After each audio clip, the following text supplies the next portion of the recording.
आदरणीय रामप्रसाद बोर्डीकर साहेबांनी आमंत्रित केलं होतं आणि खास करून मुस्लिम समाजातून जेवढे सगळे आमचे नगरसेवक निवडून आलेले आहेत त्यांना या ठिकाणी आमंत्रित केलं होतं। कारण की आता आपल्याला सगळ्यांना माहिती आहे परभणी महानगरपालिकेसाठी आम्ही आता पुढे जाणार आहोत। ह्या निवडणुका लागलेल्या आहेत आणि आपल्या मराठवाड्यामध्ये नांदेड असेल, परभणी असेल, छत्रपती संभाजीनगर असेल या ठिकाणी मुस्लिम 55-60% मतदार बंधू भगिनी आहेत आणि त्यामुळे भारतीय जनता पार्टीला पाहिजे तसं यश आतापर्यंत आलं नव्हतं। परंतु पंतप्रधान नरेंद्र मोदीजींच्या नेतृत्वामध्ये 2014 पासून मोदीजी जेव्हापासून या ठिकाणी पंतप्रधान झाले आणि राज्यामध्ये सुद्धा मुख्यमंत्री देवेंद्र फडणवीस साहेबांनी या ठिकाणी हिंदू मुस्लिम असा कधीच भेदभाव केला नाही आणि प्रत्येकासाठी या देशामध्ये राहणाऱ्या प्रत्येक व्यक्तीसाठी योजना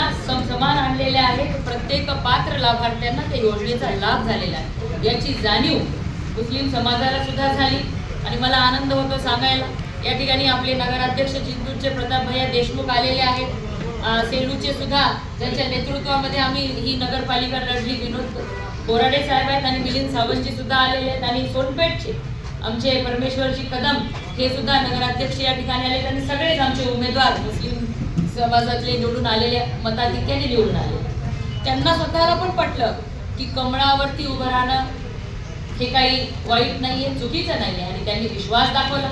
त्यांनी कमळाची उमेदवारी घेतली आणि या ठिकाणी अभूतपूर्व असं यश त्यांना मिळालं आणि त्यांच्यामुळे आमच्या नगराध्यक्षांना मिळालं हे मला या ठिकाणी खास करून सांगावं वाटेल।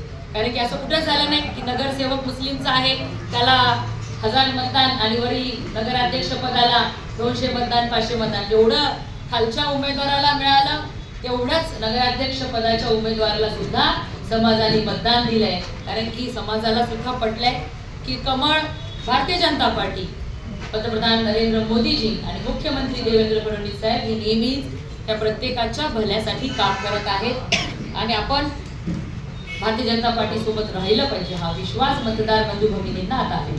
आणि आज या ठिकाणी विशेष सत्काराचं आयोजन या सगळ्या माझ्या सहकार्यांचं केलेलं आहे की जेणेकरून परभणी महानगरपालिकेमध्ये सुद्धा आज मोठ्या संख्येने मुस्लिम उमेदवार भारतीय जनता पार्टीकडून निवडणूक लढण्यासाठी उत्सुक आहेत।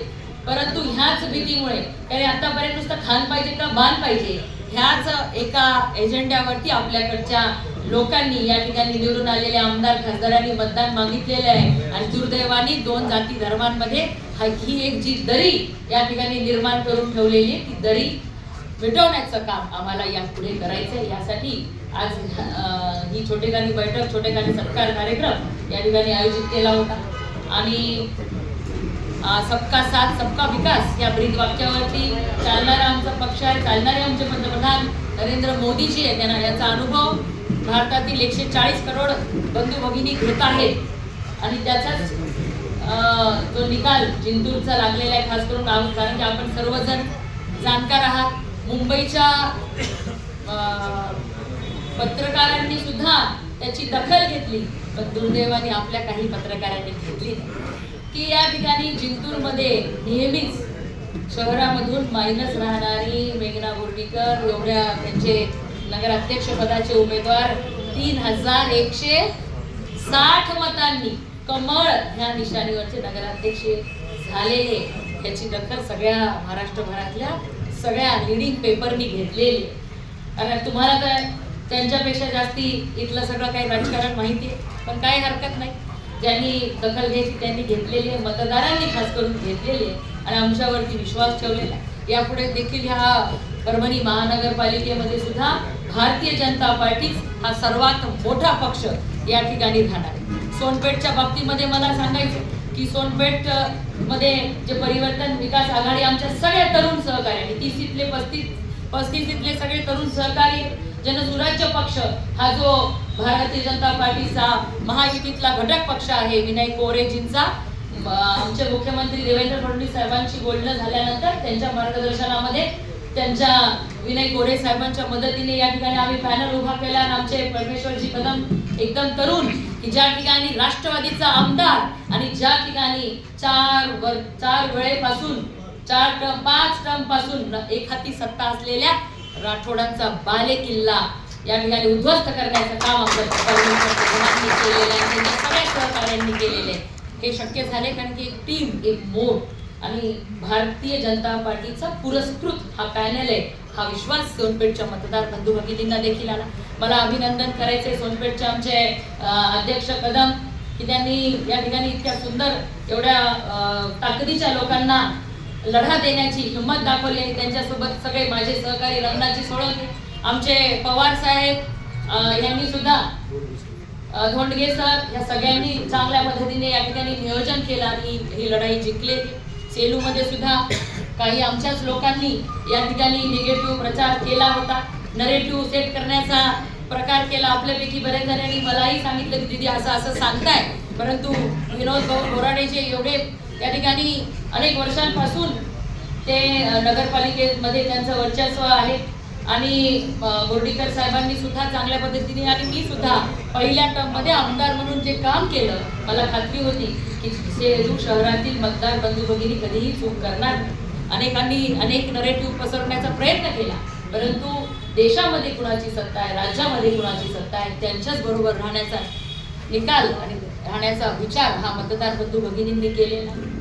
आणि म्हणून आज ह्या पत्रकार परिषदेच्या माध्यमातून गंगाखेडमध्ये आम्ही चांगलं नियोजन केलं होतं. त्या ठिकाणी आमचे अनुभवी आणि ह्या जिल्ह्यामध्ये भारतीय जनता पार्टी ज्यांच्यामुळे टिकून राहिली ते म्हणजे रामप्रभू मुंडे आणि त्या गंगाखेडमधले सगळे आमचे भारतीय जनता पार्टीचे जुने जाणकार नेते. आणि मग तिथे भारतीय जनता पार्टीचा पॅनल रामप्रभूजी मुंडे यांच्या निर्णयावर, त्यांच्या नेतृत्वावरती लढवण्याचं आम्ही ठरवलं. कारण महायुतीतले आमदार रत्नाकर कुट्टे साहेबांनी पहिले जाहीर केलं की आम्ही तिथं स्वबळावर लढणार, म्हणून आम्ही भारतीय जनता पार्टीचा स्पेशल पॅनल तयार केला. रामप्रभूजी मुंडे स्वतः 2 वेळा नगराध्यक्ष राहिलेले, पण काही आमच्या चुका झालेल्या आहेत त्या पण आम्ही त्या ठिकाणी म्हणजे दुरुस्ती करूया. आणि मानवतमध्ये सुद्धा आम्ही तिथे थोडी आमची टीम पूर्ण नसल्यामुळे महायुतीसोबत शिवसेनेसोबत जाण्याचा निर्णय केला. त्या ठिकाणी आम्ही 10 भारतीय जनता पार्टीचे उमेदवार दिले होते, पण त्या ठिकाणी सुद्धा आम्हाला अपयश आलेलं आहे. कुठे चुकलो याचं सुद्धा आम्ही अभ्यास करू, चिंतन करू आणि त्याच्यावरती काम करू. पाथरीमध्ये त्या ठिकाणी तेवढं चांगलं टीम संघटन तयार होऊ शकत नाही हे आम्हाला समजल्यानंतर आम्ही त्या ठिकाणी थांबण्याचा निर्णय केला होता. ज्याच्या बाबतीमध्ये सुद्धा अनेक आपल्या सगळ्यांना पत्रकार परिषदा घेऊन अनेकांनी अनेक गोष्टी करण्याचा प्रयत्न केला, पण सर्व निवडणूक प्रमुख म्हणून ह्या जिल्ह्याची, नगरपालिकेची निवडणूक प्रमुख म्हणून माझ्या नेतृत्वाला ह्या सगळ्या गोष्टी कानावर घालून त्यांच्या मार्गदर्शनामध्येच निर्णय घेतलेले गेलेले आहेत. आणि 172 पैकी आम्ही फक्त 86 जागा लढलो. 86 पैकी आम्ही 34 जागेवर कमळ आणलं आणि 8 जागेवर आमच्या परिवर्तन विकास आघाडीचे 8 नगरसेवक म्हणजे आम्ही 42 ठिकाणी यशस्वी झालेलो आहोत आणि 3 नगर अध्यक्ष आम्ही या ठिकाणी निवडून आणलेले आहेत. कारण की 100% जागा उभ्या करून निकाल समाधानकारक लागणार नव्हता, म्हणून थोड्याच जागा उभ्या करून ताकदीने त्या ठिकाणी लढून आज 70 ते 80% स्ट्राईक रेट हा भारतीय जनता पार्टीचा या जिल्ह्यामध्ये राहिलेला आहे. कारण की तुम्ही बऱ्याच जणांनी बातम्या टाकल्या घडीचे किती उमेदवार होते आणि त्यांचे किती उमेदवार निवडून आलेले ते तुम्ही स्वतः तपासून घ्यावं. त्याच्याबद्दल मला काही बोलायचं नाही. 186 उमेदवार त्यांनी उभे केले आणि 42 जागा घडीच्या आलेल्या आहेत. त्यामुळे कोणता पक्ष या जिल्ह्यामध्ये सर्वात मोठा पक्ष राहिलेला आहे हे तुम्ही सगळ्यांनी स्वतः तपासून घ्यावं. बाकी जनतेने भारतीय जनता पार्टीचं नेतृत्व ह्या जिल्ह्यामध्ये मान्य केलेले आहे. येणाऱ्या महानगरपालिका आणि जिल्हा परिषदांमध्ये तुम्हाला आणखीन भारतीय जनता पार्टी कशा पद्धतीने या ठिकाणी सक्षमपणे उभी आहे हे येणाऱ्या दिवसांमध्ये आपल्याला दिसणार आहे. धन्यवाद.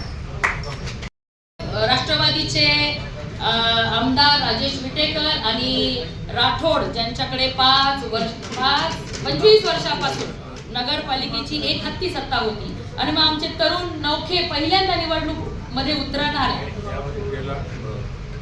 त्यामध्ये चर्चा केली होती. बरोबर आपण लढू अशा पद्धतीने पण तिथं काही प्रतिसाद भेटला नाही आणि तसं काही भारतीय जनता पक्षाची परिस्थिती तिथं सोबळावर लढण्याची नव्हती, म्हणून आघाडी करून आलेलो. धोंडगे सर या रणनाथजी या इकडे. पवार आणि साहेब. आघाडी केलेले हे सगळे लोक, हे आलेले 8 लोक आणि नगराध्यक्ष लवकरच मुख्यमंत्री प्रदेश अध्यक्षाची भेट घेतली. पहिल्यापासून देवेंद्र फडणवीस साहेबांच्या नेतृत्वामध्ये भारतीय जनता पार्टी सोबत आहे. त्यांचा पक्ष आम्ही स्वीकारला होता. आमचे धोंडगे सरांनी सुद्धा आम्ही सिंबॉल दिले. धोंडगे सरांनी सुद्धा मोठं त्या ठिकाणी नेतृत्व केलेलं आहे. अनेक आमच्या सहकाऱ्यांनी या ठिकाणी चांगलं नेतृत्व केलं. गंगाखेडचा निकाल अपेक्षित तसा नव्हता आणि आम्हाला खात्री होती की गंगाखेडचा मतदार आणि गंगाखेडचे आमचे सर्वच पॅनल प्रमुख, आमचे नगराध्यक्ष पदाचे उमेदवार आणि सगळे उमेदवार हे सक्षम होते, अनुभवी होते, म्हणून तो निकाल आम्हाला निराशा देणारा आहे. तरी तिथे काय काय चुका राहिल्या त्या आम्ही तपासून त्याच्यावरती काम करू. मुख्यमंत्र्यांनी महापालिकेमध्ये खूप काही बदल दिसतील, काय कसं राहील महापालिकेत? असेच राहणार आहे. मुख्यमंत्री महोदयांनी पहिलेही सांगितलं सूत्र कसं राहील? युतीचं सूत्र आम्हाला सगळं सांगितलेलं आहे. त्या पद्धतीने 2 दिवसानंतर तुम्हाला सगळ्या निर्णय कळवण्यात येईल. सगळ्या मुस्लिम माझ्या सगळे जे काही माझे नगरसेवक पदाचे उमेदवार निवडून आलेले त्यांचा सत्कार समारंभ या ठिकाणी ठेवलेला आहे की या शहरातल्या सगळ्या मुस्लिम बंधू भगिनींना सुद्धा विश्वास वाटावा की कमळावर जर आपले सगळे सहकारी निवडून येऊ शकतात तर आपण सुद्धा परभणी महानगरपालिकेमध्ये कमळ या निशाणीवर आपण निवडून येऊ शकतो. हा विश्वास देण्यासाठीची ही आजची बैठक आहे. सहा आले चिंतूरला, 3 आले चिंतूरला आणि आघाडीमध्ये 3 आले, 12 जण आले.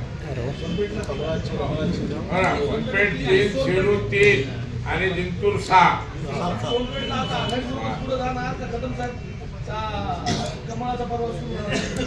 त्यांना माहिती आहे त्यांना कुठला पक्ष पटलेला आहे, कोणाचं नेतृत्व पटलेले ते तसे निर्णय घेणार.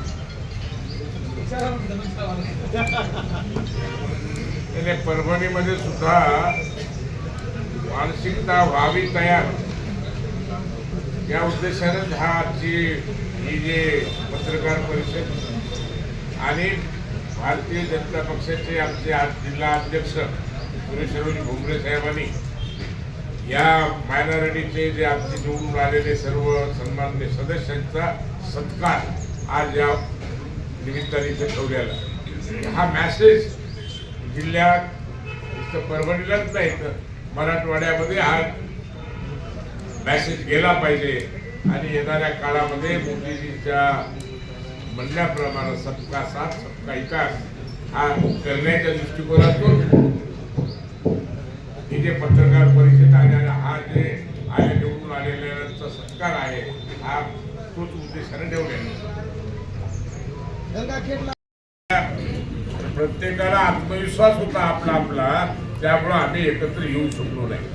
पण हा निवडणुकीचा निकाल पाहिल्यानंतर बऱ्याच लोकांना असं वाटलं की आपण जर एकत्र आलो असतो तर निर्णय वेगळे राहिले असते. पण आताही या महानगरपालिकेच्या निवडणुकीमध्ये महानगरपालिका ह्या युतीच्या ताब्यात आली पाहिजे या भावनेतून एकत्र बसण्याचं काम आमचं चालू झालेलं. पण ज्यांचा उमेदवार सरस राहील त्याला उमेदवारी दिली जाईल. काय म्हणतो, निवडणूक म्हणून नाही लढवायची, महानगरपालिका युतीच्या ताब्यात घ्यायची म्हणून निवडणूक लढवायची, लक्षात घ्या. त्या विचाराने आमच्या बैठका चालू आहेत.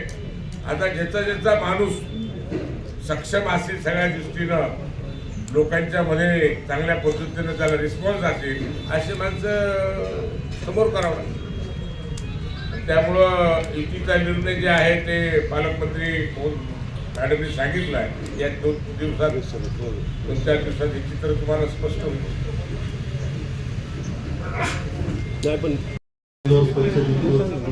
सर्व मोठी संकल्पना पहिली अशी राहील की म्हणजे अंडरग्राउंड ड्रेनेज आणि बाहेरची जी धूळ आहे परभणी अख्ख्या जिल्ह्यातच आपल्या प्रत्येक छोट्या मोठ्या शहरामध्ये धुळीचं फार मोठं प्रमाण आहे. प्रथम नागरिकांची तीच कंप्लेंट येत होतं, पण प्रत्येक वेळेस तो प्रश्न पहिले आम्ही मार्गी लावला. एक संकल्पना आहे की तिथं अंडरग्राऊंड ड्रेनेज करायची हो चालेल. आणि विशेष करून सांगायचं म्हणजे जिंतूर शहरामध्ये प्रथमच कमळाची स्थापना झाली असं म्हणावं लागेल. जिंतूर शहरामध्ये भाजप 40 वर्षाखाली एक ठिकाणी एका वार्डमध्ये निवडून आले. त्याच्यानंतर आता एवढं भाजप सत्ता म्हणजे विशेष करून साहेबावर दिदी साहेबावर टाकलेला विश्वासच बनवला. आणि जिंतूर शहरातले मुस्लिम समाज आज जवळजवळ मुस्लिम समाज आणि हिंदू समाज जास्त तुल्यबळ मुस्लिम समाज असतो. जो 19,560 मुस्लिम समाज आहे आणि हिंदू समाज 17,200 काहीतरी हिंदू समाज आहे. तर तुल्यबळ मुस्लिम समाज जास्त असून या ठिकाणी एवढे नगरसेवक त्या ठिकाणी आले. आणि विशेष करून प्रत्येक प्रभागामध्ये मुस्लिम समाजाच्या उमेदवाराला जी होती मिळते तीच मला अपेक्षा आहे. ते म्हणजे प्रथम सांगायचं फार विशेष गोष्ट आहे. आणि प्रथमच ह्या पहिल्या पालकमंत्री असत्या परभणी जिल्ह्याच्या की त्या डोर टू डोर विशेष करून मुस्लिम समाजातील मुस्लिम महिलांशी आतमध्ये जाऊन त्यांनी संपर्क साधला. त्यामुळे मुस्लिम तरुणी असत्या, मुस्लिम वयोवृद्ध महिला असत्या, त्या पण तेव्हापासून कामाला लागल्या आणि आम्हाला यश त्याने प्राप्त झालं. विशेष बाब त्यांच्या नसीम पठाण यांनी पण फार जिंतूर शहरामध्ये मेहनत नगर परिषद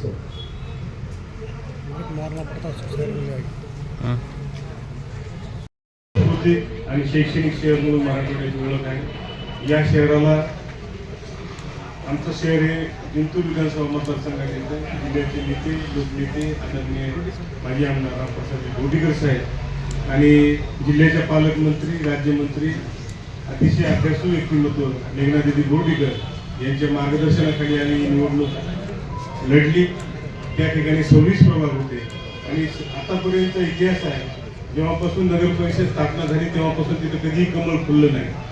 त्या ठिकाणी आम्ही 14 नगरसेवक आणि 1 नगराध्यक्ष अशा प्रमाणात आम्ही चांगला स्कोर काढलेला आहे. आणि जनतेचे जे प्रश्न आहेत, जवळपास 1 लाख लोकवस्तीचं गाव आहे, ज्यामध्ये 46,000 मतदार आहेत आणि अनेक नवीन वस्त्या झालेल्या आहेत. आजूबाजूला पुनर्वसित गावं सुद्धा आमच्या सेलू शहराला जोडलेले आहेत. लोअर दुधनात जे विस्थापित गावं झाले त्या ठिकाणी रोड, नाल्या, पथदिवे आणि वाढीव पाणी पुरवठ्याची योजना जी लोअर दुधना डॅम दिल्लींनी मंजूर केलेली आहे ती. आणि भूमिगत गटाराचा एक प्रश्न आहे. जुन्या ज्या वस्त्या आहेत तिथं गटार वाहून नाल्याचं पाणी रोडून येतं, भूमिगत गटार. आणि तिथं MPSC UPSC करणाऱ्या विद्यार्थ्यांसाठी दिदीने अभ्यासिकाचं प्रायोजन केलेलं आहे. अभ्यासिका एक तिथं मोठी करणार आहोत. वाचनालय आहे आमच्याकडे मोठं, त्या वाचनालयाचं वाढीव करण्याचं काम सुद्धा करण्यात येणार आहे. आणि अशा पद्धतीने विकासाचे काम तिथं आम्ही करणार आहोत आदरणीय दिदी आणि आदरणीय साहेबांच्या नेतृत्वात. आणि आमचं एक आहे त्याच्यामध्ये किंवा आमचे पॅनल प्रमुख साहेबांनी जे दिले होते विनोदरावजी बोराडे, म्हणजे आमचा गड आला पण आमचा CA गेला. थोडंसं त्यांनी दुर्लक्ष केलं. सेलू शहरामध्ये जे चुकीच्या पद्धतीने काही झालं, आमच्या सोबत घेतलेले लोक सुद्धा आमच्या काही लोक विरोधात होते, पक्षातले काही बंडखोर होते आणि ते थोडे विरोधात होत असल्यामुळे स्वतःच्या वार्डाकडे लक्ष न देता संपूर्ण शहरात ते फिरले. वार्डात दुर्लक्ष झाल्यामुळे थोडं तिथे गफलत झाली.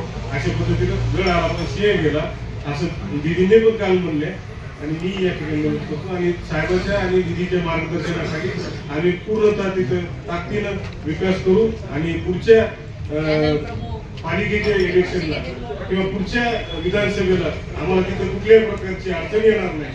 आम्ही निश्चितच तिथे जास्तीत जास्त मताधिक्य घेऊ एवढं बोलतो. आणि तुम्ही कोणासोबत तर लोकशाही पद्धतीमध्ये माझ्या 8 नगरसेवकाला विचारायला लागलं. पहिलं विचारलं ते म्हणजे आम्ही दिदी सोबत आहे. सध्या आम्ही दिदी सोबत आहे आणि 25 वर्षाची सत्ता फक्त आम्ही 35 दिवसाच्या मेहनतीमध्ये याला सोडून लावलाय. आणि ह्या पद्धतीने आम्ही तिथं विजय मिळवला. आणि मी संस्था चालत आहे, मला राजकीय पिंड काही नाही. तर तिथल्या युवा शक्तीनं, तिथल्या व्यापाऱ्यानं आणि शेवटी दीदीजी आणि आमचे रंगाजी हे माझ्याकडे आले आणि तुम्हाला राजकारणात यावं लागेल म्हणले आणि मी यांच्या शब्दाखातीर मी माझं शैक्षणिक कार्य थोडं बाजूला सोडून मी ह्या क्षेत्रात आलो आणि ह्या क्षेत्रात काम करत असताना तर सोनपेठमध्ये बालवाडी भरपूर होत्या, 2-3 बालवाडी होत्या. तर बालवाडीमध्ये मुस्लिम समाजाचा जो वर्ग लहान लहान लेकर शिकत होते. तर आम्ही प्रचार करत असताना त्या बाजू आम्ही बघितल्या सोनपेठमध्ये एवढं दूषित पाणी प्यायला, वॉटर फिल्टर नाही, बालवाड्या नाही. मग आमचे जे मुद्दे होते तिथले, तर पहिलं आम्ही बालवाड्या सत्तेत आले की आम्ही बालवाड्या ओपन करायचा हे केलेलं आहे, एजंडा सांगितलेला. आणि नंतर वॉटर फिल्टर बी शुद्ध पाण्याचं एक सांगितलेलं आणि पुढे चालून बी सोनपेठमध्ये विकास म्हणजे कसा माहितीये का, 5 वर्षाला त्याच रस्त्यावर रस्ते, बस बाकी दुसरं काही नाही का सोनपेठमध्ये. व्यापारी नाही. जे जिनिंग चालू होत्या 5-7, तर ह्या स्वतः नगराध्यक्षानं माझी त्याच्यात पार्टनरशिप करून त्या बंद पडल्या. त्याचं एक उत्तम उदाहरण देतो. 2004ला सोनपेठमध्ये आणि आजूबाजूला बीड जिल्ह्यात 5-6 जिनिंग होत्या. तर स्वतः तो म्हणजे ते चलिलं आणि त्यानं काय सांगितलं की मानवतला जायला 400 ते 500 रुपये भाडं लागते. तुम्ही या सोनपेठच्या शेतकऱ्यातून त्या कमी ह्याच्यात तो भाव द्या. अशा पद्धतीने आमचं कुठलं मार्केट कापसाच्या जिनिंग आज टोटल एक जिनिंग चालू आहे, जे की गुजरातमध्ये सोनपेठचा गटानुशम प्रसिद्ध होती आमची. धागा दुसरीकडे 30-31 राहायचा तर आमचा 33 राहायचा. अशा पद्धतीनं सोनपेठचं मार्केट, बाजारपेठ काय ते सगळं संपुष्टात आलेलं. बस एवढं 2 शब्द बोलतो.